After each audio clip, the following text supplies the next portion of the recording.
Hello everyone, my name is Dr. Ajoy Joseph and I am the director of Ajosha Biotechnic Private Limited, a manufacturing and export organization of medical devices and diagnostic kit accessories, which has its headquarters in Mumbai.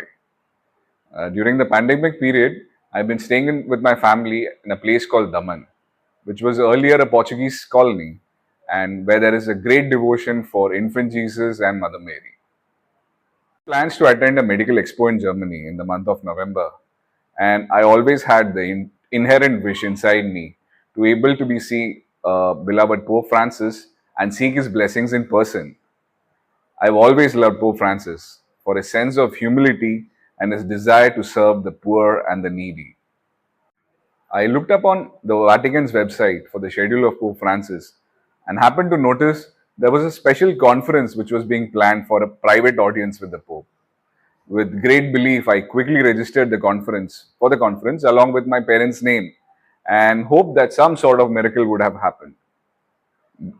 There's a famous quote from Pope Francis which says, God never gives someone a gift they are not capable of receiving. After a month, as I had hoped for, I was elated to receive a confirmation for my visit to the Vatican, to have the opportunity to see beloved Pope Francis in person. My joy knew no bounds, and I was elated and nervous at the same time, but also was looking forward to the day to arrive. November 14, 2024 is the day my parents and I will never forget for the rest of our lives. We reached early to be seated inside the Clementine Hall, which is a hall inside the Apostolic Palace in the Vatican, which is used by the Pope for important ceremonial functions.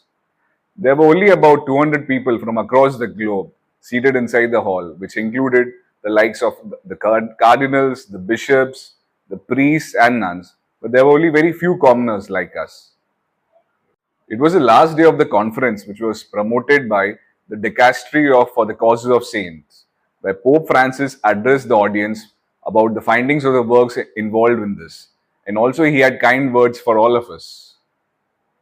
He had said, to be a saint does not only require human effort or personal commitment to sacrifice and renunciation.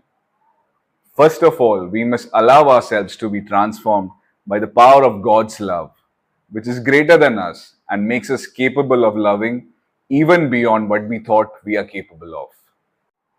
After he spoke, every person seated inside was given an opportunity to walk towards the Pope and seek his blessings. When I stood in the line and was walking towards him, my heartbeat started to race fast with sheer excitement and nervousness. But as soon as I came face to face with the beloved Pope Francis, his jovial smile calmed my nerves. The energy I felt from him was loving and welcoming. He radiated both love and joy when he saw me. As soon as I touched his hand, I bent over him and said to him in Italian, Buongiorno ni papa, benigda mi e la mia famiglia papa, which in English means, Good morning, beloved father. Please bless me and my family.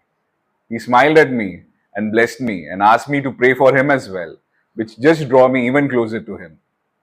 At the end, we got some pictures taken with the Pope and he blessed us and he gave us some rosaries. This generous gesture from him now holds a more greater meaning in life. There are certain moments in your life which gives you a reality check where you question yourself, why me? Why am I here? What am I doing? How did this happen? The Bible has an answer to this. Because God has chosen you and set you aside for a special purpose. John 15:16. Thus I realized this has happened for a reason, and the reason was I, as a pilgrim of hope, should go out and prophesy the message of love to others. Whenever I begin an important assignment, I pray to Pope Francis to bless me and pray for me. Hopefully, someday, he will be declared as a saint. Thank you.